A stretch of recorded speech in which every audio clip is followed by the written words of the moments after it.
For centuries, this was the central nervous system of the global economy, a continuous, creeping flow of cargo across the deserts of Eurasia. The lifeblood of this network consisted of high-value luxuries: cinnamon, star anise, cloves, and peppercorns, spices that functioned practically as hard currency.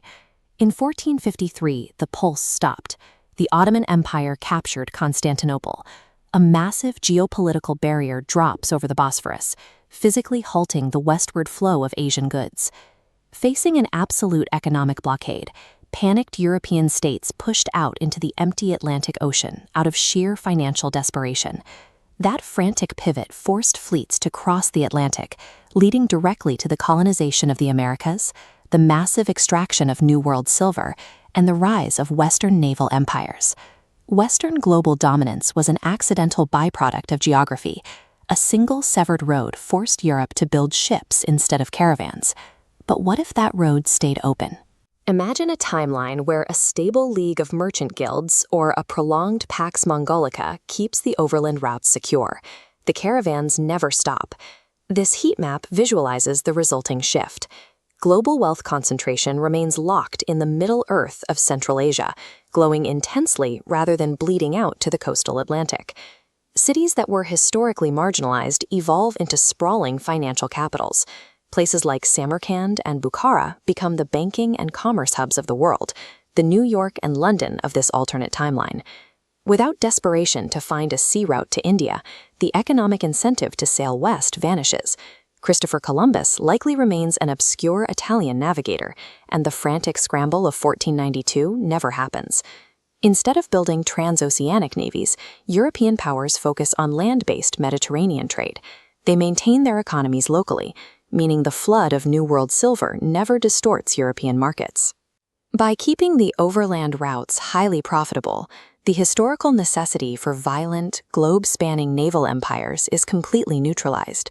The Silk Road functioned as an early internet, moving hard data alongside physical spices. With the circuit intact, the momentum of intellectual exchange rapidly accelerates. This astronomical diagram illustrates the exchange of early scientific concepts. The Islamic Golden Age's advancements in algebra and optics feed into the European Renaissance, while simultaneously reaching Ming Dynasty scholars. A continuous Eurasian network triggers a synchronized scientific boom. Constant physical connectivity carries a biological cost.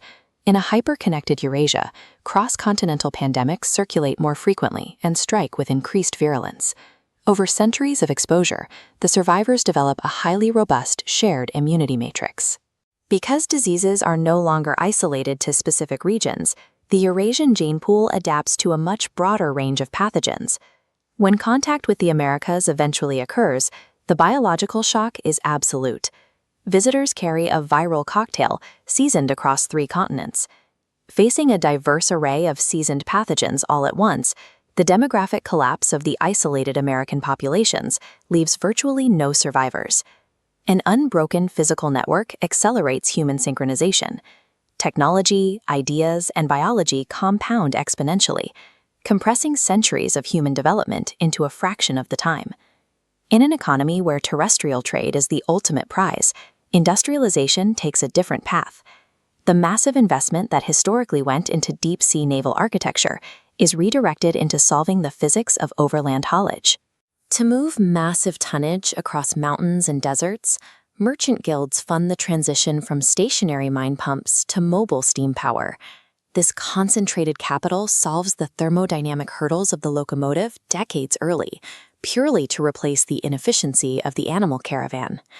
This line graph illustrates the resulting Iron Silk Road. Standardized railway tracks aggressively carve across the Eurasian landmass, physically linking Lisbon directly to Beijing. Maintaining a transcontinental rail network of this scale requires massive geopolitical alignment. European, Middle Eastern, and Asian empires are forced into an early, pragmatic version of a globalized trade union to manage the infrastructure. This perpetual interaction erodes the concept of distinct Eastern and Western identities. Instead of isolated civilizations clashing, continuous exposure forces a deep cultural blending.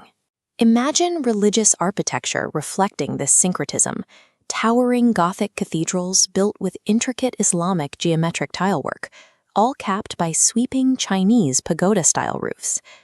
If the physical path between humanity was never severed, globalization wouldn't be a modern invention born of oceanic shipping.